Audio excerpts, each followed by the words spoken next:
Hello friends, ये class 9 का valency topic है। आप कोई भी केमिकल रिएक्शन पढ़ेंगे उससे पहले आपको वैलेंसी क्या होता है, वैलेंस इलेक्ट्रॉन क्या होते हैं, इस टर्म से फेमिलियर होना बहुत ज़रूरी है। यहाँ पे मैंने सबसे पहले इसकी डेफिनेशन बतानी चाहिए। जो वैलेंसी होता है वो किसी भी एलिमेंट का कंबाइनिंग कैपेसिटी होता है। अब कंबाइनिंग कैपेसिटी क्या होता है, जैसे बॉन्ड फॉर्मेशन के लिए अगर वो कोई कंपाउंड बनाना चाहता है, कोई मॉलिक्यूल बनाना चाहता है, तो कंपाउंड मॉलिक्यूल बनाने के लिए तो कंबाइनिंग कैपेसिटी होनी चाहिए। तो इसके लिए इलेक्ट्रॉन्स की ज़रूरत पड़ती है। जो इलेक्ट्रॉन होते हैं जो आउटर मोस्ट शेल में प्रेजेंट होते हैं, तो उसमें से कौन से इलेक्ट्रॉन जो हैं वो पार्टिसिपेट करके और बॉन्ड बना सकते हैं और उसके द्वारा कोई कंपाउंड फॉर्म होगा, तो इसी चीज़ को बोलते हैं वैलेंसी। वैलेंसी जो है एक कंबाइनिंग कैपेसिटी है किसी एटम का कि to form a chemical compound. जो इलेक्ट्रॉन होते हैं वो डिफरेंट डिफरेंट सेल में प्रेजेंट होते हैं। शेल क्या होते हैं, जैसे KLMN सेल होते हैं। जो सबसे पहला शेल होता है उसे K बोलते हैं और उससे नंबर में N=1 से डिनोट करते हैं, और L को 2 से, और इसी तरह से 3 4 ऐसे करके डिनोट करते हैं।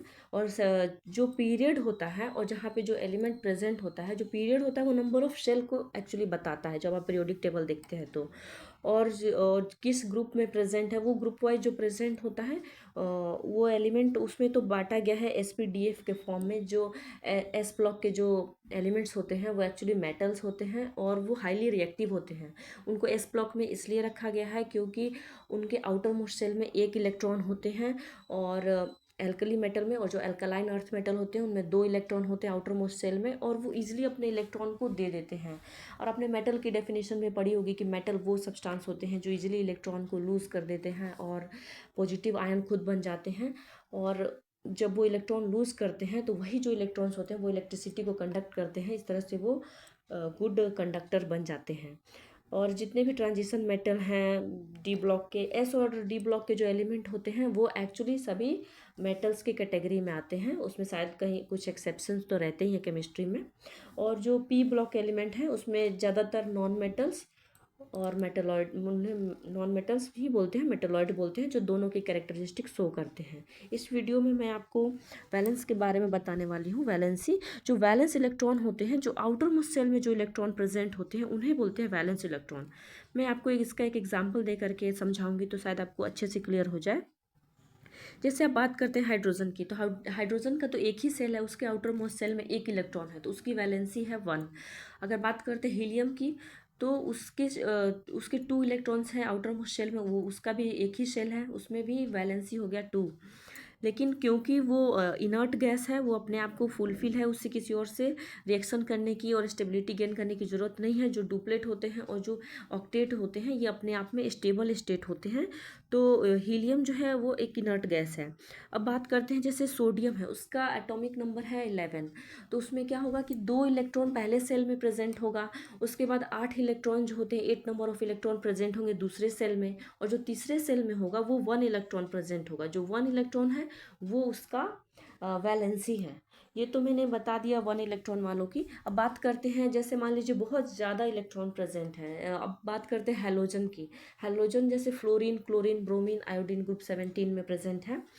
तो इन इन इसमें क्या होता है कि जैसे 7 इलेक्ट्रॉन्स प्रेजेंट है, जो 7 इलेक्ट्रॉन आउटर मोस्ट शेल में जो प्रेजेंट है क्लोरीन का, तो वो 7 इलेक्ट्रॉन जो है वो वैलेंस इलेक्ट्रॉन है, पर उसकी वैलेंसी है 1। वैलेंसी 1 कैसे, 7 इलेक्ट्रॉन प्रेजेंट है तो वैलेंसी 1 इसलिए है क्योंकि अब वो अपना 7 इलेक्ट्रॉन किसी को देगा नहीं। जैसे सोडियम में मैंने बोला कि 1 इलेक्ट्रॉन है तो वो अपना 1 इलेक्ट्रॉन दे करके खुद Na+ बन जाएगा और 1 इलेक्ट्रॉन दे करके उसका एक वैलेंसी हो जाएगा, और उसने अपना ऑक्टेट भी पूरा कर लिया और पहले सेल में डुप्लेट भी पूरा कर लिया। पर जब हम बात करते हैं ऑक्सीजन की या बात करते हैं हैलोजन्स की, तो इसमें क्या होता है कि इसके आउटर मोस्ट सेल में जैसे 6 इलेक्ट्रॉन प्रेजेंट है ऑक्सीजन में, और क्लोरीन, ब्रोमीन, आयोडीन ये सब में 7 इलेक्ट्रॉन प्रेजेंट है। तो यहाँ पे क्या होगा कि एक इलेक्ट्रॉन लेना चाहेगा हैलोजन, एक इलेक्ट्रॉन लेना आसान है इंस्टेड ऑफ गिविंग 7 इलेक्ट्रॉन्स। तो इसमें क्लोरीन क्या करता है, किसी ऐसे एटम के साथ, किसी ऐसे मॉलिक्यूल के साथ बॉन्ड बनाता है जो इसे वो इलेक्ट्रॉन दे करके और इसके ऑक्टेट को फुलफिल करे। और जो एक इलेक्ट्रॉन देता है और इसके 7 इलेक्ट्रॉन से उसका भी ऑक्टेट पूरा हो जाएगा, और एक इसका और वो अपना एक इलेक्ट्रॉन देगा तो क्लोरीन का भी आउटर मोस्ट शेल जो है ऑक्टेट से पूरा हो जाएगा। तो इस तरह के जो बॉन्ड फॉर्मेशन होते हैं उसे कोवैलेंट बॉन्ड बोलते हैं। कोवैलेंट का मतलब होता है शेयरिंग ऑफ इलेक्ट्रॉन से जो बॉन्ड बनते हैं। जैसे उसको भी एक इलेक्ट्रॉन की जरूरत है। मान लीजिए हाइड्रोजन ने बॉन्ड बनाया क्लोरीन के साथ, तो हाइड्रोजन के पास तो एक इलेक्ट्रॉन है, उसे भी दो इलेक्ट्रॉन चाहिए उसका अपना डुप्लेट पूरा करने के लिए। तो उसके पास भी दो इलेक्ट्रॉन हो जाएंगे, एक इसके साथ शेयर कर लेगा। तो और भी बहुत सारे बॉन्ड बनते हैं, जैसे CCl4, आपने बहुत सारे एग्जाम्पल देखे होंगे बॉन्ड के। तो उसमें जो शेयरिंग से बनते हैं जो बॉन्ड, उन्हें बोलते हैं कोवैलेंट बॉन्ड। और जो मेटल्स होते हैं वो जनरली आयनिक बॉन्ड बनाते हैं। आयनिक बॉन्ड क्या होते हैं, वो अपना एक इलेक्ट्रॉन दे देगा, खुद प्लस चार्ज, खुद पॉजिटिव चार्ज आयन बन जाएगा। या फिर तो कोई इलेक्ट्रॉन जो अपना किसी से ले लेगा, जैसे क्लोरीन है, वो उसने किसी से इलेक्ट्रॉन ले लिया तो उसके ऊपर माइनस चार्ज आ जाएगा। जैसे क्लोरीन ने एक इलेक्ट्रॉन लिया, उसके ऊपर माइनस चार्ज आ जाएगा, वन इलेक्ट्रॉन की उसको जरूरत होती है। तो इस तरह से जो बॉन्ड बनते हैं उन्हें बोलते हैं कोवैलेंट बॉन्ड। और जो शेयरिंग से बनते हैं इन्हें कोवैलेंट बोलते हैं। और जो दे करके बनते हैं, दे दिया और खुद पॉजिटिव चार्ज हो गया, उन्हें बोलते हैं आयनिक बॉन्ड। इसमें क्या होता है कि जो आयनिक बॉन्ड होते हैं वो जनरली मेटल्स बनाते हैं, जो हाईली रिएक्टिव मेटल्स होते हैं। जो रिएक्टिविटी होती है, जो स्टेबिलिटी होती है किसी एटम की, कंबाइनिंग कैपेसिटी होती है, कैसा बॉन्ड बनाएगा, ये सब डिपेंड करता है वैलेंसी पे, कि उसकी कितनी वैलेंसी है। जैसे मान लीजिए ऑक्सीजन के पास 6 इलेक्ट्रॉन है आउटर मोस्ट शेल में, तो उसे 2 इलेक्ट्रॉन चाहिए और, ताकि वो अपना ऑक्टेट पूरा कर सके। तो वो किसी ऐसे एटम को देखेगा, किसी ऐसे मॉलिक्यूल्स को ढूंढेगा जो उसे 2 इलेक्ट्रॉन दे सके। अमोनिया होता है, वो क्या करता है कि अपने 3 इलेक्ट्रॉन को दे करके और बॉन्ड बनाता है। आपको पता है कि ये जो है वो NH3 को बोलते हैं, जिसमें नाइट्रोजन का एक मॉलिक्यूल है और हाइड्रोजन के 3 मॉलिक्यूल्स होते हैं। इन्हें हम अमोनिया बोलते हैं। इसमें नाइट्रोजन के पास 5 इलेक्ट्रॉन्स प्रेजेंट होते हैं आउटर मोस्ट शेल में। जो नाइट्रोजन होता है उसका जो एटॉमिक नंबर होता है वो 7 होता है। तो इसमें क्या होता है कि 2 इलेक्ट्रॉन तो पहले सेल में प्रेजेंट होता है डुप्लेट बनाने के लिए, और 5 इलेक्ट्रॉन्स जो बच जाते हैं वो आउटर मोस्ट शेल में बच जाते हैं। तो वो क्या करता है कि 3 इलेक्ट्रॉन ले करके या किसी के साथ शेयर करके, एक्चुअली शेयर करके बना लेता है बॉन्ड।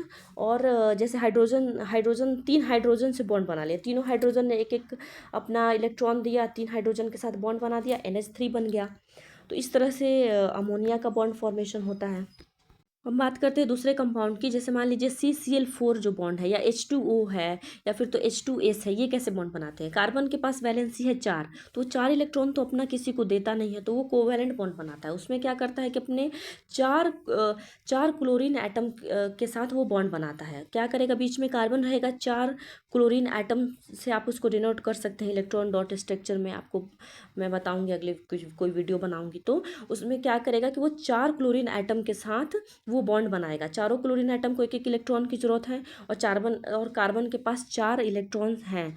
तो वो क्या करेगा कि अपने इलेक्ट्रॉन को शेयर करके और बॉन्ड बना लेगा। H2O में क्या करेगा कि हाइड्रोजन जो है वो अपने एक एक इलेक्ट्रॉन दे करके ऑक्सीजन को 2 इलेक्ट्रॉन दे देगा और उसके साथ शेयर करके बॉन्ड बनाएगा। एक्चुअली दे करके नहीं, शेयर करके बॉन्ड बनाते हैं। अब आपके दिमाग में ये बात होगा कि जो वैलेंसी है और वैलेंस इलेक्ट्रॉन है, ये क्यों बॉन्ड बना रहे हैं, क्यों किसी को बॉन्ड शेयर कर रहे हैं। तो कोई भी एटम जो है वो स्टेबिलिटी गेन करना चाहता है, वो अपने ऑक्टेट को या डुप्लेट को पूरा करना चाहता है, इसलिए वो बॉन्ड फॉर्मेशन में पार्टिसिपेट करता है। जिसके आउटर मोस्ट शेल में, जैसे मान लीजिए किसी के आउटर मोस्ट शेल में 8 इलेक्ट्रॉन्स नहीं है, कुछ कम हो रहा है, तो वो किसी से इलेक्ट्रॉन ले करके अपने को पूरा कर लेता है ऑक्टेट को। या फिर तो उसके पास 1-2 इलेक्ट्रॉन है, तो अगर 1 या 2 इलेक्ट्रॉन है तो वो क्या करेगा कि अपने इलेक्ट्रॉन को दे करके अपने ऑक्टेट को पूरा कर लेगा और खुद पॉजिटिव चार्ज आयन बन जाएगा। वैलेंसी को समझा जा सकता है कि वो कितने बॉन्ड फॉर्म कर रहा है किसी एटम के साथ, ये उसकी वैलेंसी होती है। जैसे कोई भी एटम है वो कितने एटम के साथ अपने बॉन्ड को शेयर कर रहा है, या कितने एटम के साथ अपने बॉन्ड को इलेक्ट्रॉन डोनेट करके या इलेक्ट्रॉन गेन करके बॉन्ड बना रहा है, ये होती है वैलेंसी। जो एटम्स होते हैं वो बॉन्ड इसलिए बनाते हैं ताकि वो मॉलिक्यूल्स या कोई कंपाउंड बना सकें।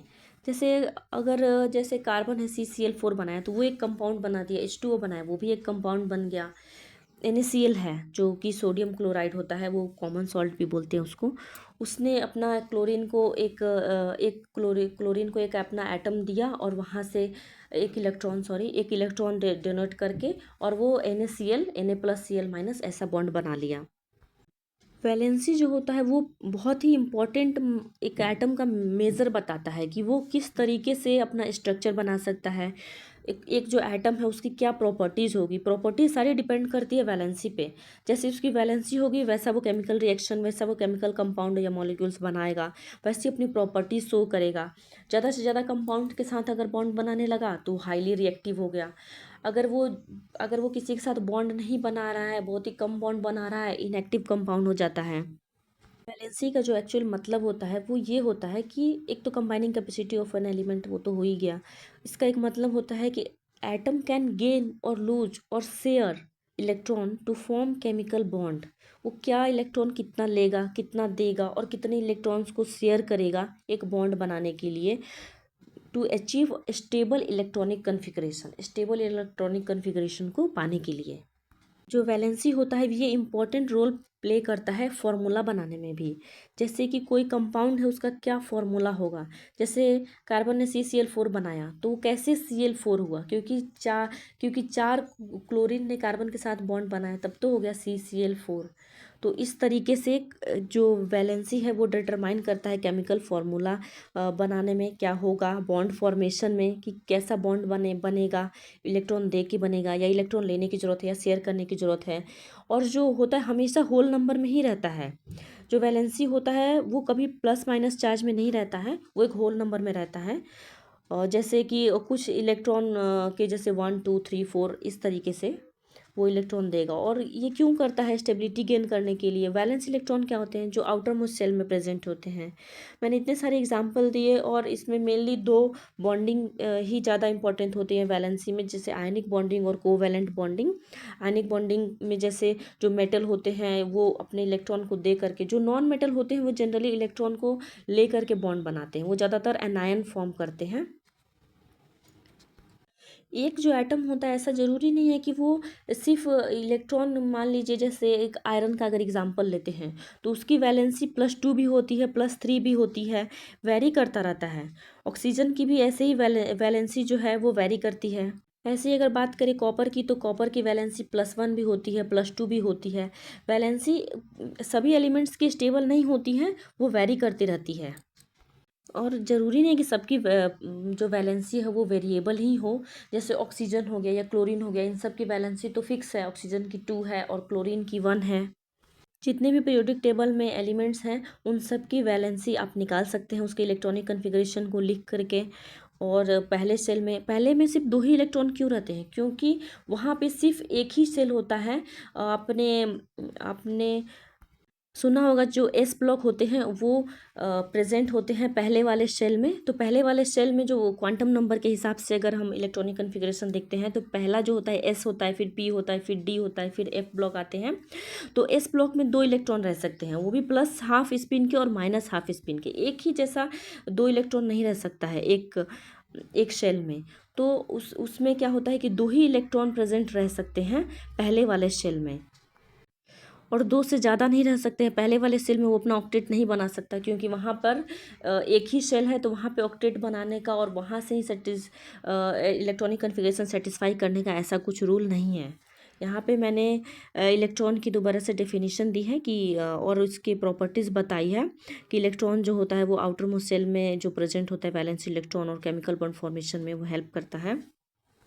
जो नोबल गैस होते हैं उनके जो वैलेंसी होती है वो 0 होती है, क्योंकि वो खुद स्टेबल हैं और उनके वैलेंस सेल में ऑक्टेट पूरा है, तो इसलिए उनकी वैलेंसी 0 मानी जाती है। अब वैलेंसी कैसे निकालेंगे, जैसे मान लीजिए आपने एलिमेंट्स को आप शुरू से लिखेंगे। जैसे आपने लिख दिया कार्बन लिखा, नाइट्रोजन लिखा, ऑक्सीजन लिखा, फ्लोरीन लिखा, नियोन लिखा, ये सारे मान लीजिए आपने एलिमेंट्स को लिख दिए।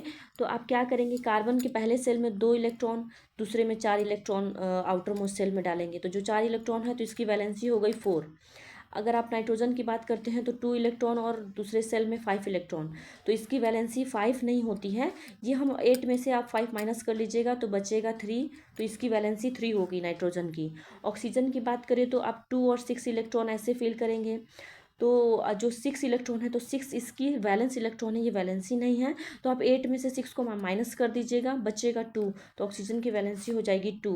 वैसे ही फ्लोरीन की आप बात करेंगे तो इसमें 2 और 7 इलेक्ट्रॉन आप फिल करेंगे। इसमें 9 इलेक्ट्रॉन होता है ना, एटॉमिक नंबर से इसका 9 होता है फ्लोरीन का। तो जो 7 इलेक्ट्रॉन है तो ये 7 इसकी वैलेंस इलेक्ट्रॉन है। तो आप क्या करेंगे कि 8 - 7 करेंगे इज इक्वल टू 1 आ जाएगा, ये इसकी हो जाएगी वैलेंसी। और नियोन की बात करें, अगर ये एक इनर्ट गैस है तो इनर्ट गैस में 2 और 8 आप लेंगे तो ये दोनों का एक डुप्लेट भी पूरा है और ऑक्टेट भी पूरा है, तो इसकी वैलेंसी हो जाएगी 0। यहाँ से अब मैं आपको बता दूं कि क्या ट्रेंड है पीरियोडिक टेबल में वैलेंसी की। जब आप पीरियोडिक टेबल में जब आप लेफ्ट से राइट की ओर मूव करते हैं तो जो वैलेंसी है वो बढ़ती है, 1 से लेकर के 4 तक बढ़ती है। और जब 4 तक बढ़ जाती है फिर उसके बाद डिक्रीज होने लगती है, फिर 4 से 0 तक आ जाती है। ये चलता है पीरियोडिक टेबल में। आप लेफ्ट टू राइट ऐसे जाएंगे तो 1 से 4 और फिर 4 से 0। जब आप इलेक्ट्रॉनिक कन्फिग्रेशन लिखते होंगे तो आप देखते होंगे कई एलिमेंट के 2 और 8 इससे भी ज़्यादा एलिमेंट होते हैं, जैसे 2 8 8 आपने फील किया। उसके बाद कई ऐसे एलिमेंट हैं जिनके एटॉमिक नंबर तो बहुत ही ज़्यादा हैं, 50 हैं, 60 हैं, 100 हैं, इससे भी ज़्यादा हैं। तो आप उसको कैसे करेंगे? तो आप क्या करेंगे कि 2 इलेक्ट्रॉन फिल करेंगे पहले सेल में, फिर 8 करेंगे, फिर 8 करेंगे, 2 8 8, फिर आप 18 करेंगे, फिर आप 18 करेंगे, फिर 36 इलेक्ट्रॉन्स को फिल करेंगे। इस तरह से करेंगे।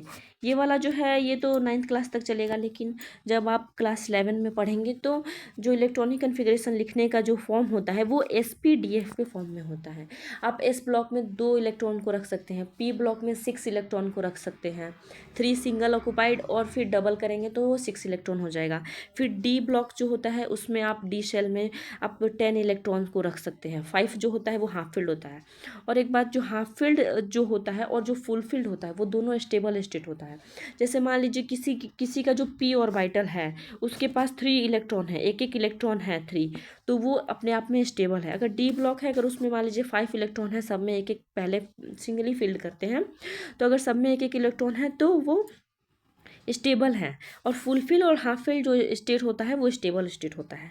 तो आप ऐसे करके भी इलेक्ट्रॉनिक कन्फिग्रेशन निकाल सकते हैं, 2 8 8 18 18 36 ऐसे करके, और SPDF के फॉर्म में निकाल सकते हैं। हुंड्स रूल, एक साइंटिस्ट है हुंड्स, उन्होंने बताया था कि इलेक्ट्रॉनिक कन्फिग्रेशन कैसे लिखना है और पहले कौन सा सेल फिल होगा उसके बाद कौन सा फिल होगा। तो इस तरीके से आप इलेक्ट्रॉनिक कन्फिग्रेशन लिख करके, और जितनी भी पीरियोडिक टेबल में एलिमेंट्स दिए हुए हैं आप सभी के वैलेंसी और वैलेंस इलेक्ट्रॉन कितने हैं और उसकी वैलेंसी कितनी है आप डिटरमाइन कर सकते हैं, और उसकी प्रॉपर्टीज़ और वो किसी एलिमेंट से कितने इलेक्ट्रॉन दे करके या कितने इलेक्ट्रॉन ले करके बॉन्ड बनाएगा ये आप जान सकते हैं।